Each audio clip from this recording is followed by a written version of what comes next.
The St. Louis Cardinals get throttled by the Brewers on Labor Day, and one play in particular had me this close to throwing my remote at the television.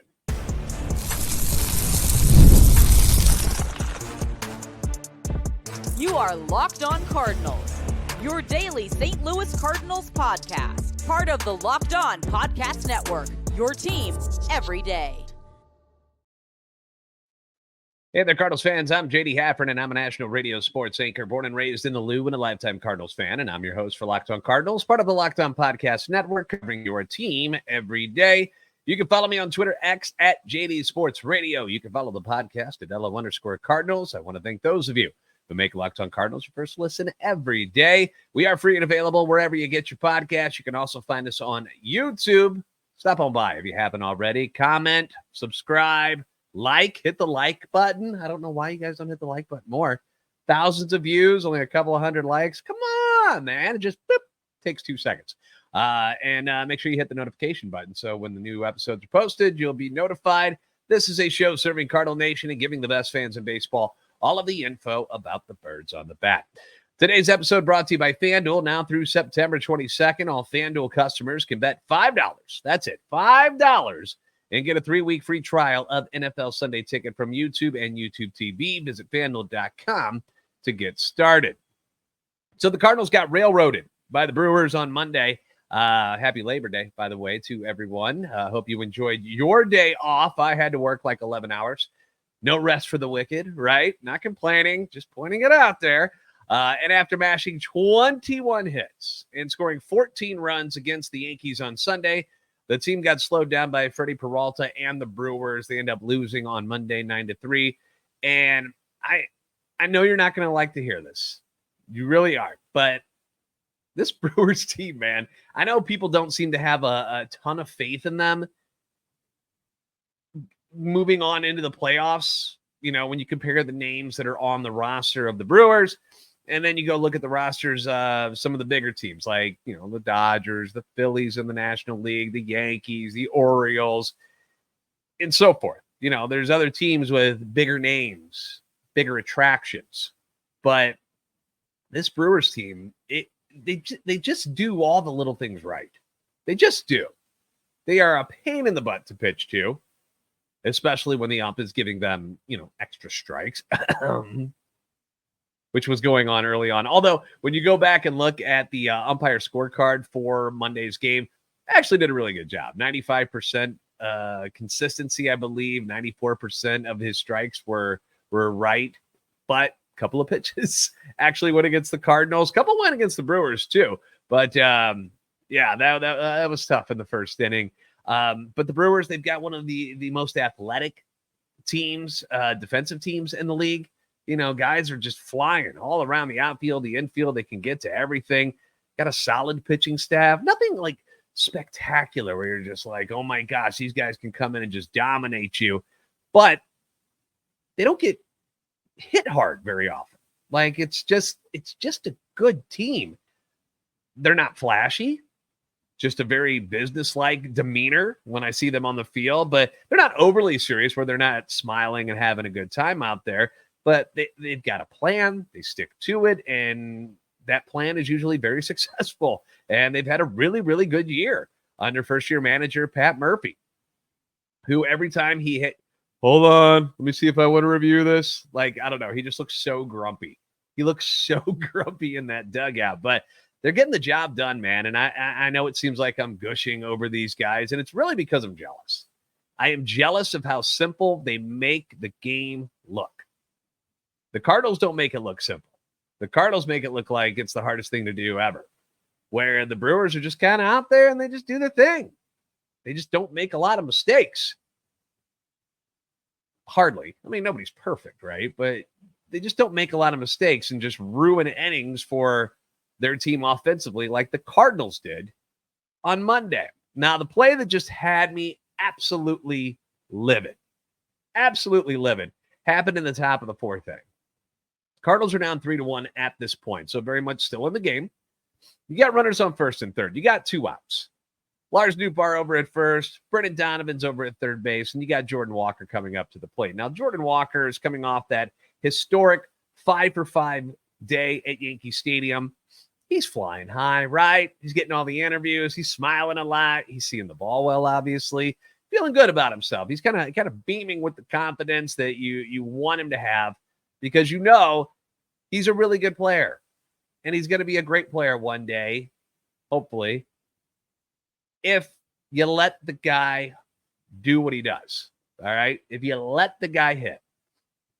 And now he's up to bat with a chance to do some damage. He did strike out in his first at bat. So what?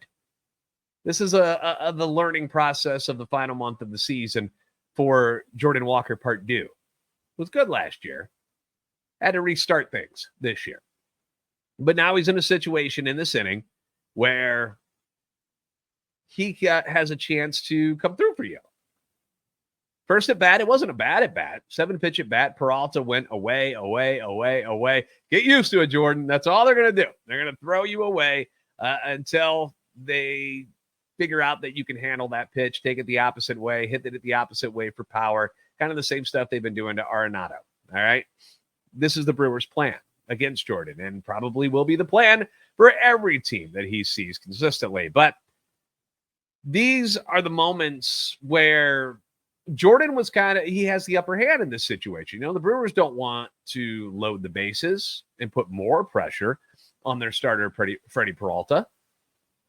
And it's a 2-2 count at this point in the at-bat. Jordan has laid off the first two pitches that Peralta went away with. He swung at a fastball up, swung at a changeup down, and they got him for strikes on there. But the two pitches that they went away on, he laid off of it. Okay. Wasn't able to do that in the first at bat. Is like, all right, this is what we're seeing. Okay.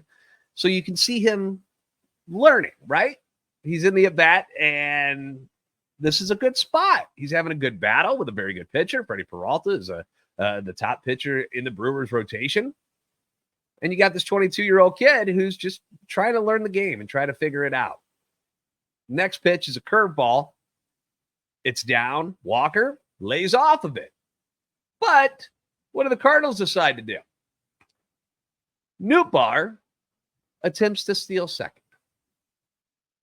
And Contreras, not our Contreras, but their Contreras, William, clearly realizes what the Cardinals are doing right now. He does like this double clutch because he's keeping an eye on the guy over at third.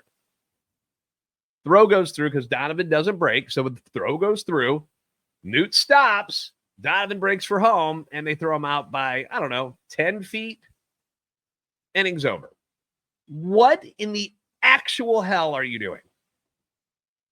What are you doing?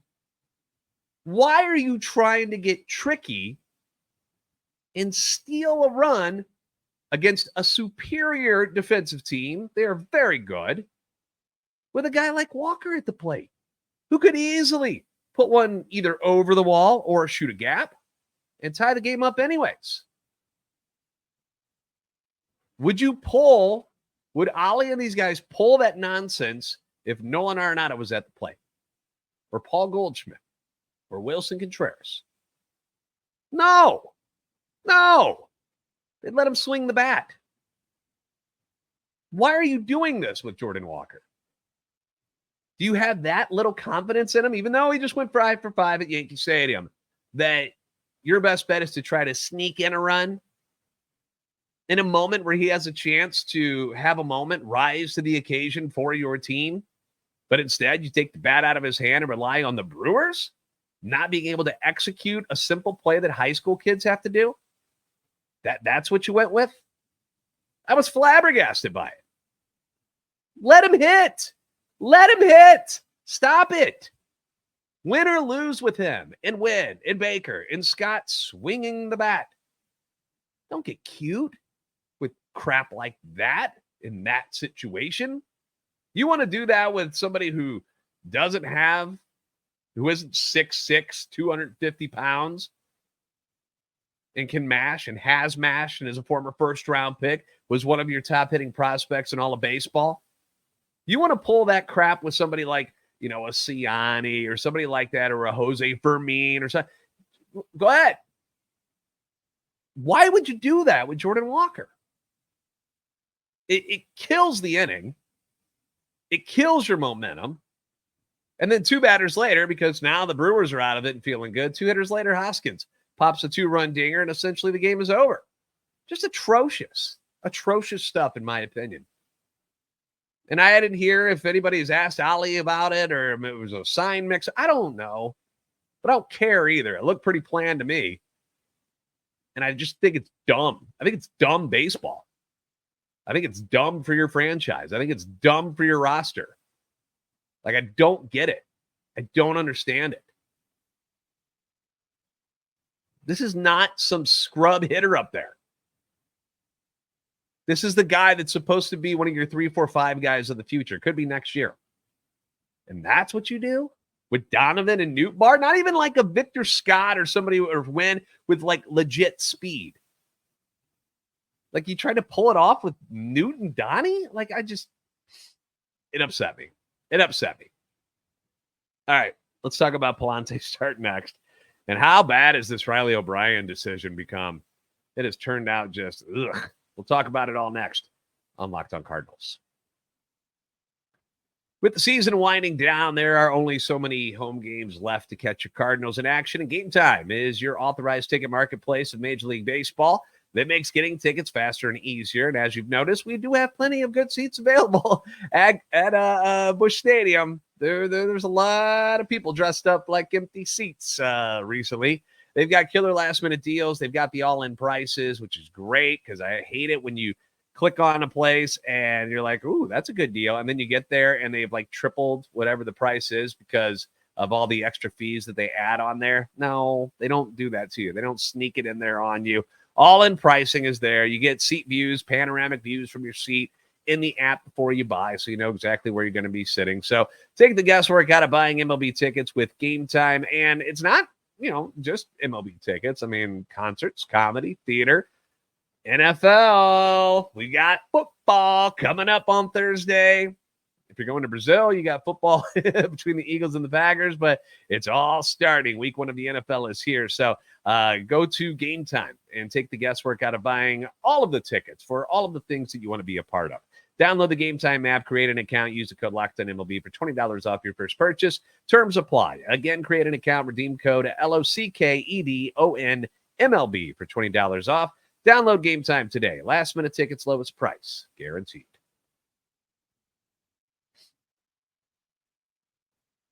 Thank you for making Locked On Cardinals your first listen today. For your second listen, be sure to enjoy the Locked On MLB podcast hosted by Sully, who is here daily to provide national expertise with his trademark humor. Prepare for the Fall Classic with Sully, who's got it covered every single day on Locked On MLB, which is available on YouTube or wherever you get your podcasts. Part of the Locked On Podcast Network, your team every day. Andre Pallante has seemingly carved out a spot for himself, not only in the rotation this year, obviously, because he's, been getting plenty of starts, but also next season. It seems like the team's got some confidence in him. They obviously love what he's been doing, and he's been good. He's been really good since moving into the rotation full time. But there are just days where you don't have your good stuff. It happens. It happens to every pitcher. It happens to some pitchers more than others. But for the most part, Andre Pallante has been exactly what you wanted to see out of him and didn't have his best stuff on Monday. There's not much more I can tell you about that. I mean, he didn't get a lot of help early on in this game. In the first inning, home plate umpire Alfonso Marquez missed 2 pitches that were strikes. One on Jackson Churio, then on Bowers, and that was the big one on Bowers because it should have been the end of the inning. It wasn't. He ends up getting walked. Adames 3-run homer right after, right? And in that bat with Adames, he goes 3-1. And this was something that weirded me out too. And I didn't understand it. He falls behind 3-1 and legitimately does not try to fool Willy Adames whatsoever. 4 straight 4-seam fastballs. And I read that actually in that at bat, he threw 8 straight fastballs. I didn't notice that. I noticed that the next 4 were 4-seam fastballs, and they were all like right in the exact same spot. Like if you were to break up the strike zone, it was right on that low inside corridor, like that little area. And you just can't do that with a hitter that, someone like Willy Adames, who is having a career year, is just crushing the ball. 5 straight games now with home runs for Willy Adames. Like, he's on fire. Eventually, he's going to hit that, and hit it. He did with that dinger to left field. You're in a batting cage, and the ball is always like right in the same spot. Doesn't matter how hard they throw it. Eventually, you'll figure it out because it's just right there. And boom, boom. And that's really all it was. Like, there wasn't any 2-seamers that I noticed. All 4s. We know walks will kill you. You know this. I know this. The Cardinals pitching staff knows this. They're not trying to walk people. But when you fail to execute at the major league level, you're going to get burned more times than not. Pallante walks a career high 5 guys in the 5 innings that he pitches on Monday. You got the 2 that end up scoring on that 3-run home run by Adames. Career high 5 guys. He allows the 3-run homer to Willie, then a 2-run homer to Rhys Hoskins in the 4th inning. And that's not something normal for Pallante either. And I know Milwaukee's, it's a hitter's ballpark. The ball flies out of there pretty easily. But he'd only allowed 1 home run in his past 7 starts. So it's not like this is something that's been a problem for Andre Pallante. That's why I'm not freaking out about this game. Some days you just don't have it. Okay. It does happen. Fun stats from Rob Rains over at STLSportsPage.com. Adames' home run, his 13th 3-run homer of the season, which ties the major league record set by Ken Griffey Jr. back in 1996. What? That's crazy, right? I know he's been doing good because he's on the fantasy team, but the Cardinals have hit, just in comparison, Willy Adames got 13 right now. The Cardinals, the whole roster, has 9 3-run home runs this year. Only 3 coming since the All-Star break. So situations like that, the Brewers are coming through. Cardinals are not, as far as the home runs go. They're not. Cardinals aren't usually hitting well with runners in scoring position either, despite recently doing better. The Brewers on the season, and when we talk about comparisons of how good the Brewers are, look at their record, look what they're doing, and what the Cardinals are doing. The Brewers have actually only hit 10 more home runs than the Cardinals. 154 to 144. But 57 of the home runs have come with at least 1 runner in scoring position for Milwaukee. The Cardinals have only hit 25 with a runner in scoring position. They're getting a lot of solo shots, including the 2 home runs from Pedro Pages on Monday. 81 of the Cardinals' home runs have now come with nobody on base. Brewers, they just got that clutch gene. And if there was any doubt about this game, it went out the window in the 6th inning. That's where the Cardinals still within striking distance, mind you. It's a 5-3 ball game at this point, so it's still right there. We still for the taking. Still for the taking. Cardinals go to Riley O'Brien again. He just pitched on Sunday. They want to go to him again in this one, which shocked me a little bit. I was shocked that they were going to go back-to-back games with O'Brien, considering he's coming off the injury and considering he hasn't been all that good. Now, Sunday, he did throw technically a shutout inning. He didn't give up any runs that were his. They were Michaelis's runs. But at the same time, he allowed the 2 runners to come in. He didn't stop anything. So they bring O'Brien into this game for Pallante. And he has one of the worst innings I've seen this year for a relief pitcher of the Cardinals. Leadoff walk to Hoskins. Big no-no. We know that. Tough at bat by Sam Frelick, who ends up hitting a double. Credit to him. Gets a good piece of hitting. Was inside and fouled off a lot of good pitches there. It was a battle.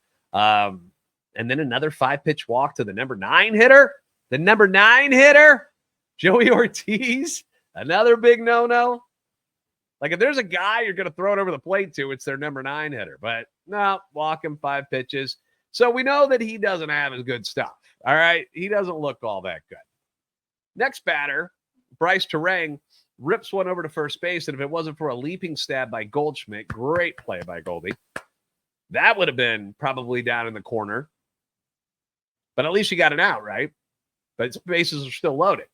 And that brings in Rookie of the Year candidate Jackson Churio, who gets a slider up and over the plate and deposits it into left field for a grand slam, makes it 9-3. Game, set, match. Hanging slider. O'Brien, to cap things off, walks the next hitter, Contreras. So he puts another one on before he gets Bowers to strike out, and that's when Ali finally comes out and gets him. They bring in Kyle Leahy, who gets Adames on strikes, ends up getting all 7 hitters that he faced. Like Kyle Leahy, he looked good. But O'Brien's line, 2/3 of an inning, 4 runs, 2 hits, 3 walks, 1 strikeout, 1 grand slam. After being on the IL most of the year, O'Brien has appeared now in 5 games total. This is counting that first game against the Dodgers when he got hurt. He's now allowed 8 runs in 4 innings, has given up 8 hits, has walked 5, has given up 2 home runs, has struck out 6. His ERA is now at 18. The ERA plus is 26. League average is 100, mind you. He has been terrible in every sense of the word. There's no way to sugarcoat it. You can't, 6 strikeouts. But you're getting your brains kicked in. You're walking people left and right. And it's causing even more pushback, not like there wasn't enough already, on the decision to let Sean Armstrong go, who was pitching well for you, who was doing his job, and whom you traded Dylan Carlson for.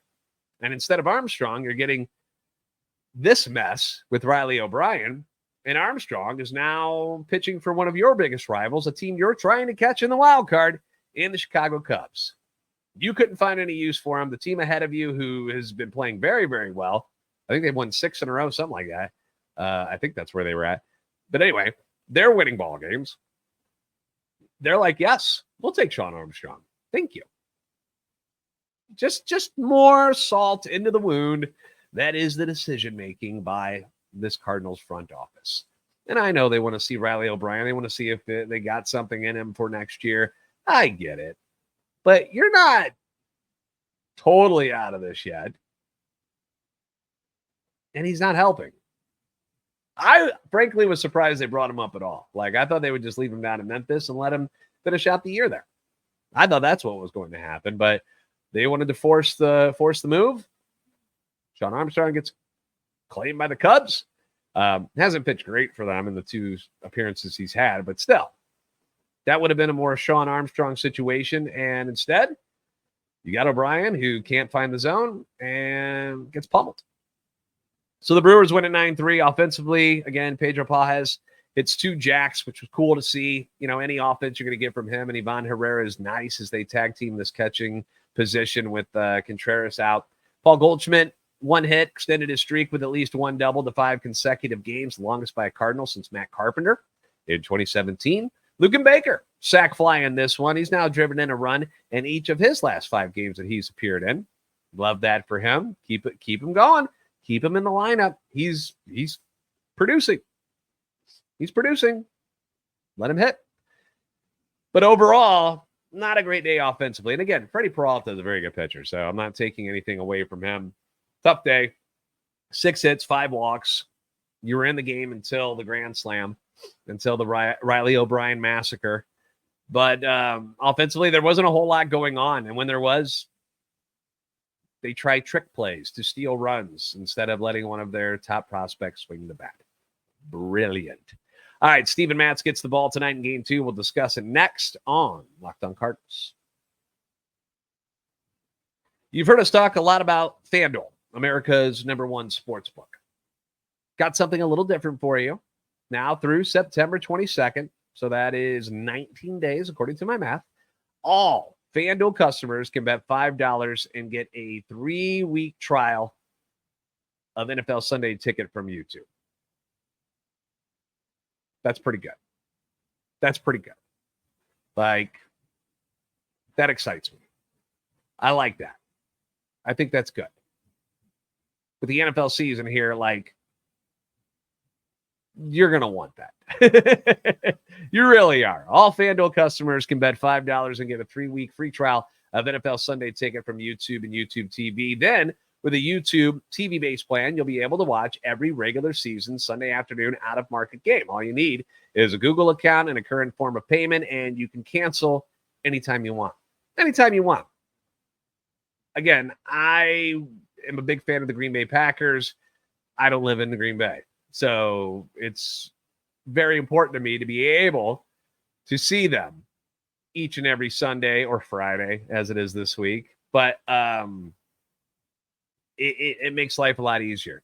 And I don't have to go to a bar. I don't have to leave my house. I can just watch it from home. It's excellent. I love it. I love it. And I think you're going to too. If you're an NFL fan, this is right up your alley. I know the Chiefs are on Thursday night this week, so national television. But if you're a Chiefs fan and you live in St. Louis, they're not on TV, what do you do? This is going to help you out. This is the deal for you. So once again, now through September 22nd, all FanDuel customers can bet $5 to get a 3-week free trial of NFL Sunday Ticket from YouTube and YouTube TV. Just visit FanDuel.com/lockedon to download America's #1 sportsbook.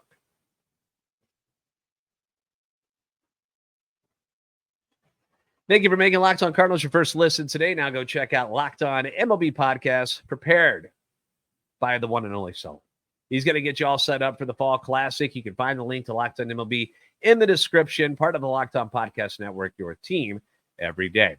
So for the first time since April 30th, Steven Matz will be on a Major League mound tonight and pitching when he gets the nod against Aaron Savali for the Brewers. The move was they want Matz in.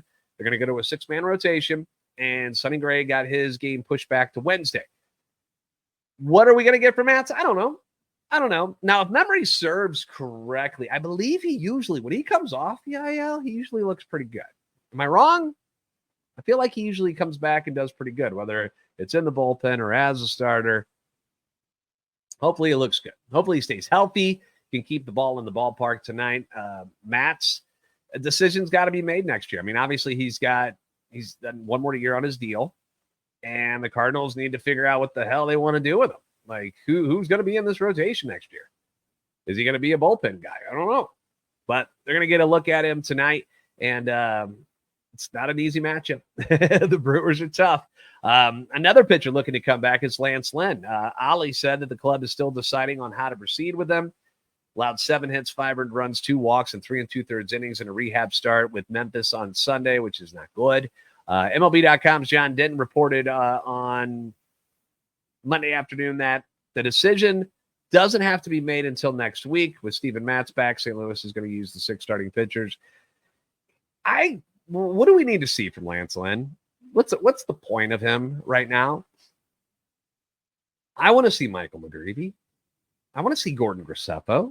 I want to see somebody who's going to actually be on this roster next year. I don't think Lance Lynn is. I appreciate who he is and what he's done for this club, and I'm sorry that he got hurt. But what is the point of sending him out to the mound to start again this year for the Cardinals? You got 6 guys. Who are you taking out? Are you going to move Matz to the bullpen? If he sucks tonight, you go into the bullpen with him? Tell me you're not moving Pallante. So what are you doing? I don't know. It's kind of a conundrum, if you will. So they'll figure it out. They'll probably make a decision we don't agree with. But I don't know. I'm just saying, Lance, maybe tell me your knee hurts a little bit more, and we'll just, we'll call it a year. We'll get you back up to the team and in the clubhouse, and you can hang out. But maybe that's it for 2024 for you. So anyhow, enjoy the game tonight. Thanks for making Locked On Cardinals your first listen every day. I'm sorry that it took a while to get this one out today. Had a busy morning, so appreciate your patience on that. If you haven't already, give me a follow on Twitter X at @hello_Cardinals and at JD Sports Radio. Like, subscribe on YouTube, and help our channel and love for the Cardinals grow. You guys are the best fans in baseball for a reason. I'll see you next time on Locked On Cardinals.